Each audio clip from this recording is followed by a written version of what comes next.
I realize that this is the end of a very inspiring, energetic, and long day.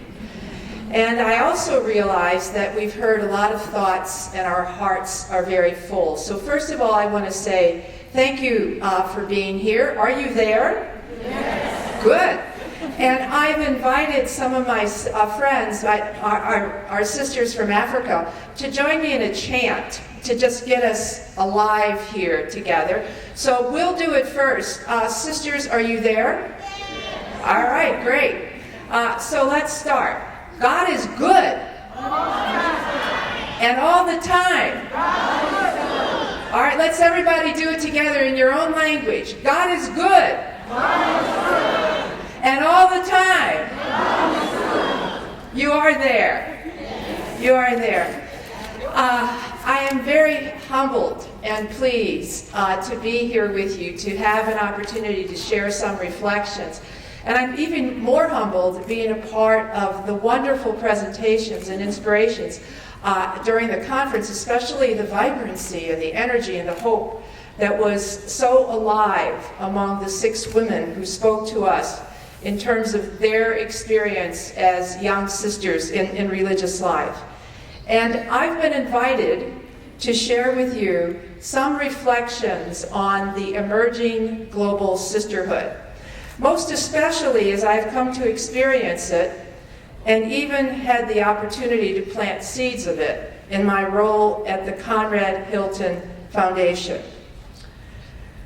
Some of what I will share with you is repetition of what we've been hearing this week. In a sense, that's a good thing because it means that there's a convergence. There is a conversion, but also a convergence of where our hearts and spirits are. And so in one sense, it's a good thing. My hope is that it is not boring, but that in some ways it plants new seeds or even water seeds that are beginning to be developed within all of us. Throughout these days, we've been reflecting on the question, to what are we being called today? Our foundresses, in discerning their calls, consistently assessed the concrete realities of their times. Sometimes we've referred to it as the signs of the times. So as we gather here May 11th, 2016, and ask, what is the unique gift and charism? What is the how that is needed today? What is the spirit that animates the life of God among us that we are called to bring and called to be? I'd like to begin by speaking to 3 critical forces that I think in some way reflect our concrete reality today. The first is the tremendous humanitarian crisis among us. The second is the person and message of Pope Francis. And the third is the response of our sisters, your sisters, worldwide. These 3 forces, I believe, are unique, they are dynamic, and they are interactive, even interdependent. We've listened these days to the extreme crisis of our humanitarian needs today. And we've heard that 1.3 billion people live in extreme poverty. That's less than in US dollars, less than $1.25 per day. Bringing that home, of the 10 people around your table, 2 of them are living on less than it costs the rest of you to have a cup of coffee. 95,500 are displaced every day by violence and conflict and natural disasters. One figure estimates that 700,000, that's as many sisters as there are worldwide, 700,000 are trafficked across international borders every year. So, how is our world responding? The United Nations has called the first ever World Humanitarian Summit in Istanbul. Just 10 days from now, 5,000 global leaders will discuss how to respond to the major humanitarian challenges today. In 2014, $24.5 billion was given in aid, the largest ever recorded, but it created the biggest shortfall, with just 62% of the total needs being met. Humanitarian need is escalating faster than the aid.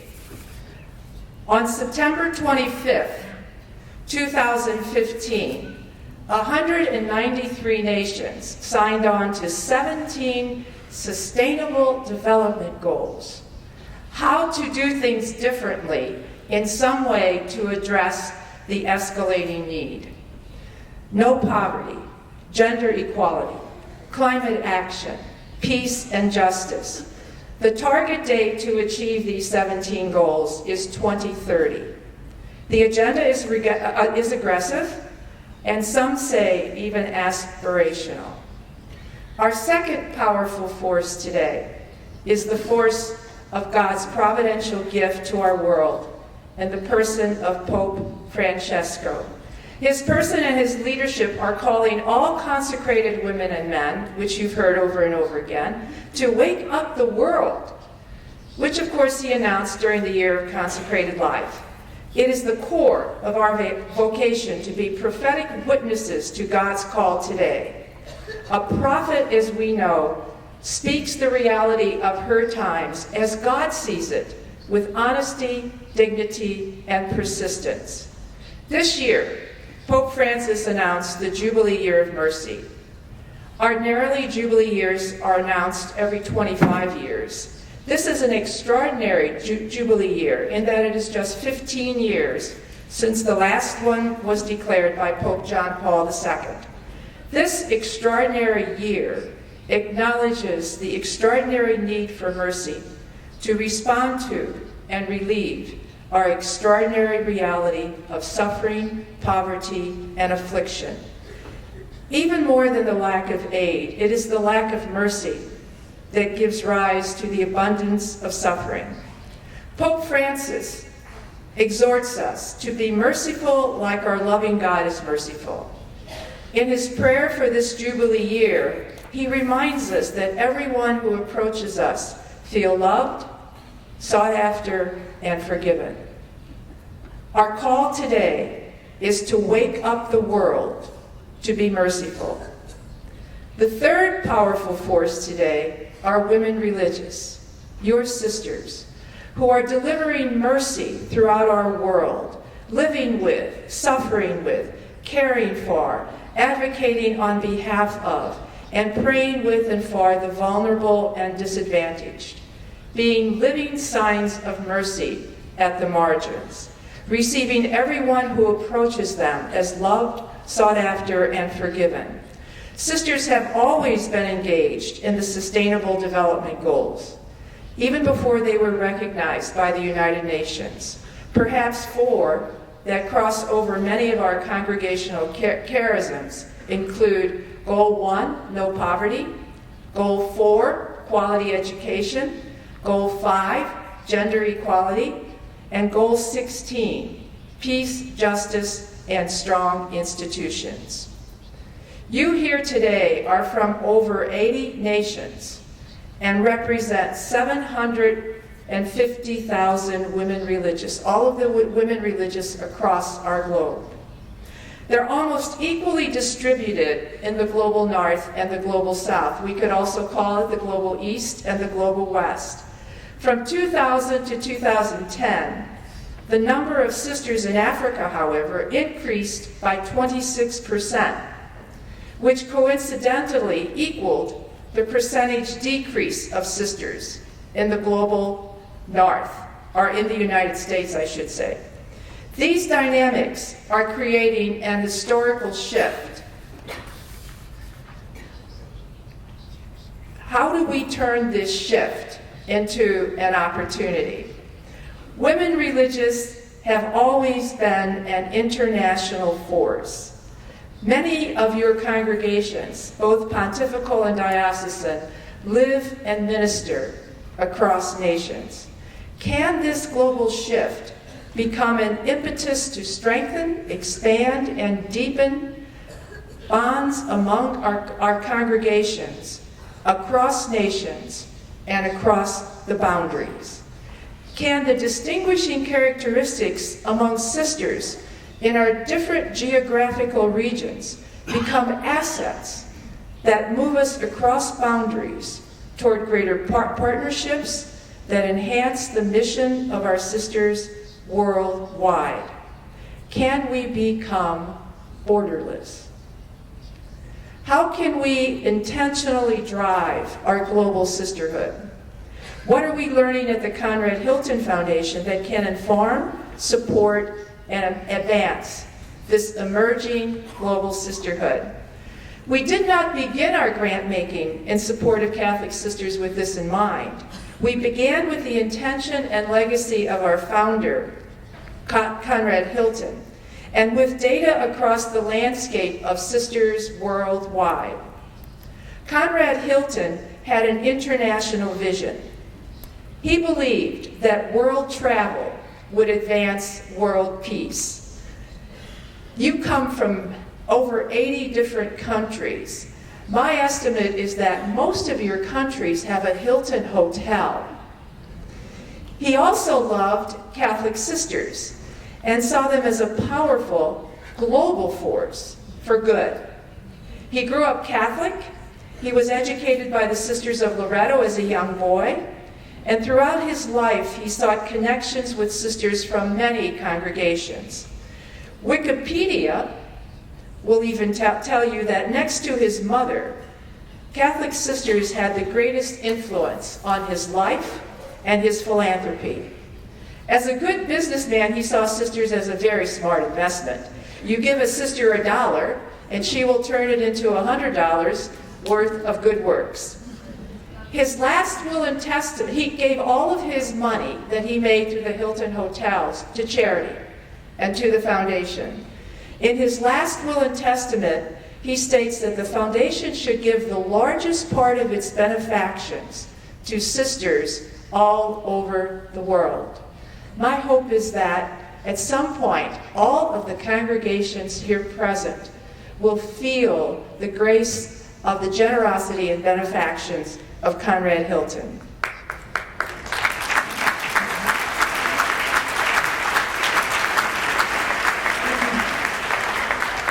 Many of you are aware of the Hilton Fund for Sisters.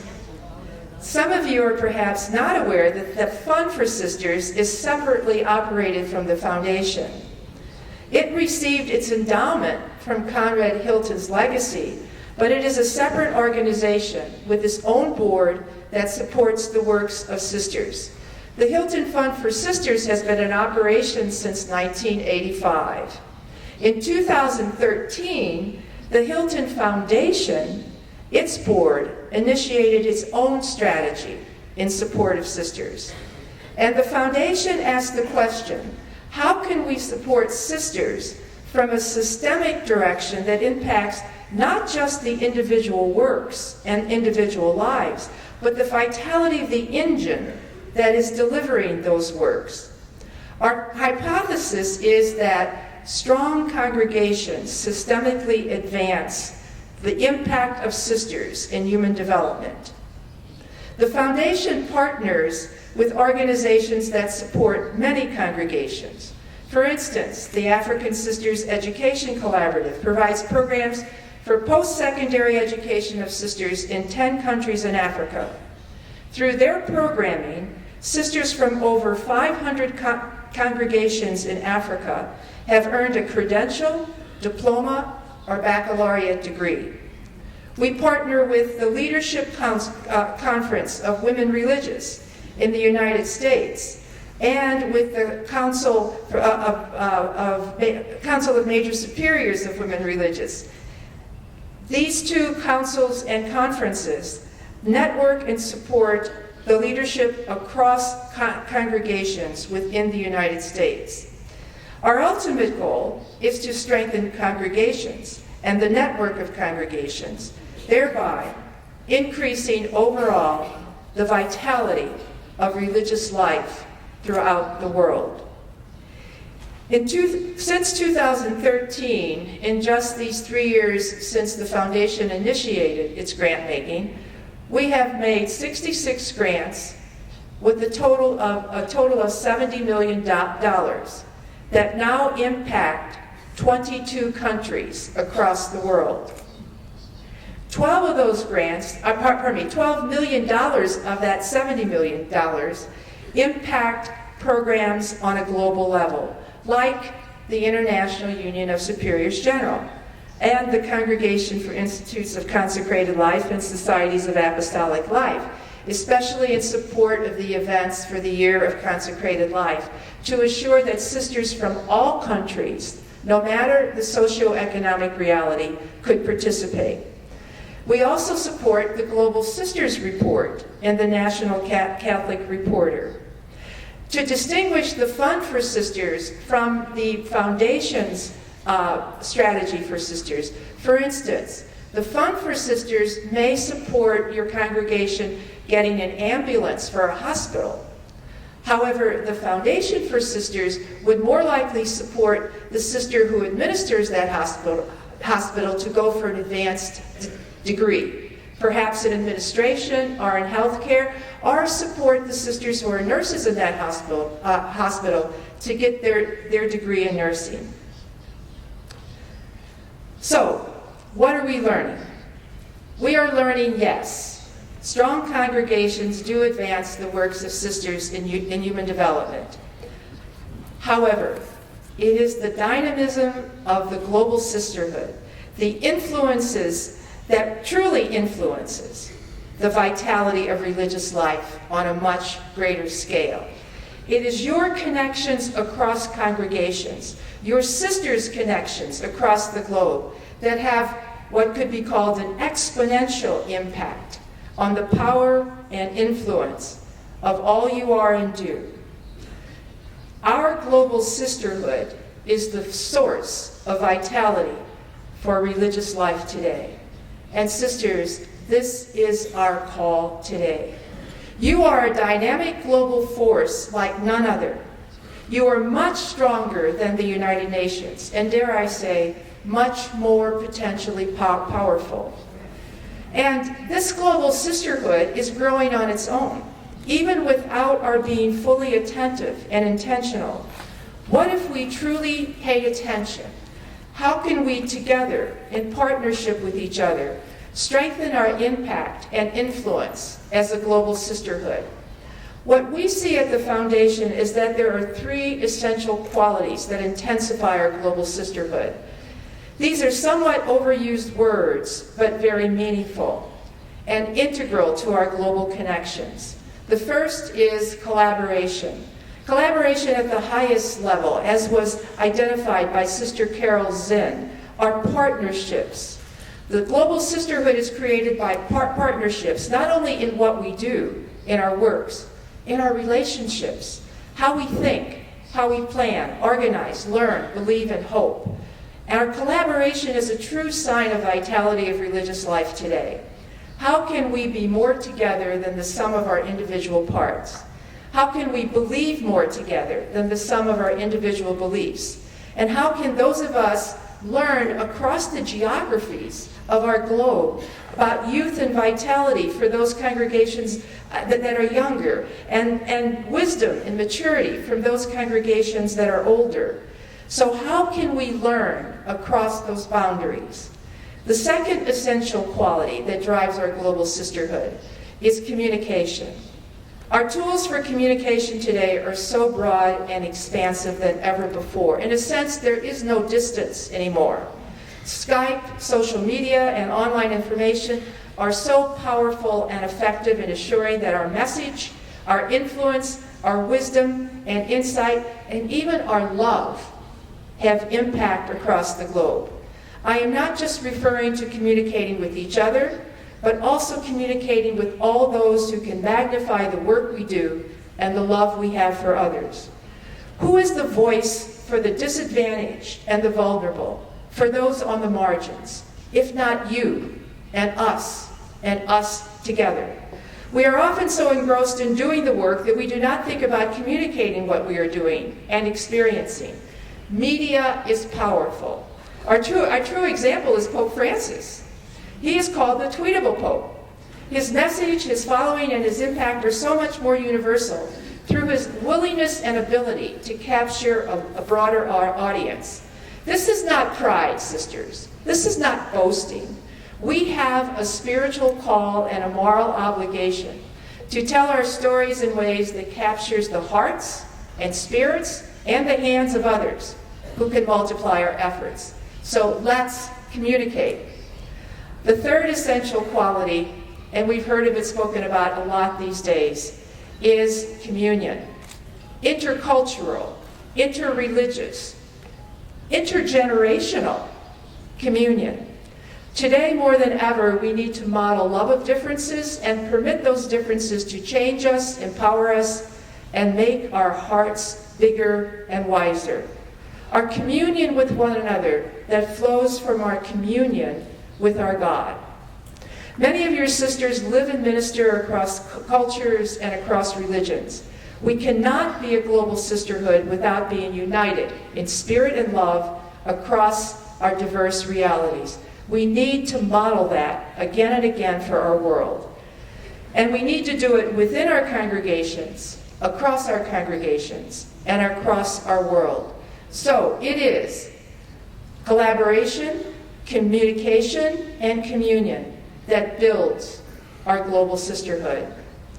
In ensuring the success of the Sustainable Development Goals and the generation of mercy across our world, we need a powerful and influential global sisterhood, magnifying the impact of our efforts, influencing not only the works of mercy, but the decisions, the policies, the distribution of aid, the local, national, and international governments, other religions, in ways that everyone who approaches them and us feel loved, sought after, and forgiven. So as we sit here today at the UISG and ask the question, to what are we being called? Conrad Hilton had a motto: think big, dream big, act big. We are being called, sisters, to think big, dream big, and act big. Let us be attentive to the energy of our global sisterhood, alive here in this space so poignantly and intensely. This assembly is a model of our global reality, not just a sum of our individual parts, but rather a whole. There's a difference in a whole than just summing up our individual parts.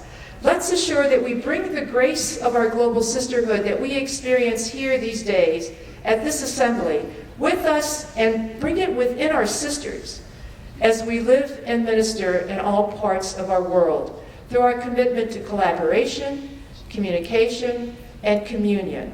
I challenge you to a call to action. Before you leave here on Friday, make a commitment in some way to do something differently in partnership, collaboration, in communication, and in communion that announces the global sisterhood. There is a charism, I believe, a spirit, an animation alive within our global sisterhood, just as there are many charisms within our individual congregations. This global charism reflects the charism of religious life itself. It is our united how together. It is the distinct spirit that animates us as a whole and gives our global presence a living identity. It does not detract from our diversity, but rather animates our universality within diversity. We can achieve so much more as a whole while respecting the individual charisms that are the foundations for each of our congregations. We need to be attentive to and live that global charism as we live our own charisms. Our call today is to live the vibrancy of our whole, to live both our individual charism and our global charisms intentionally and jubilantly with great joy. God is great? And all the time? Molte grazie.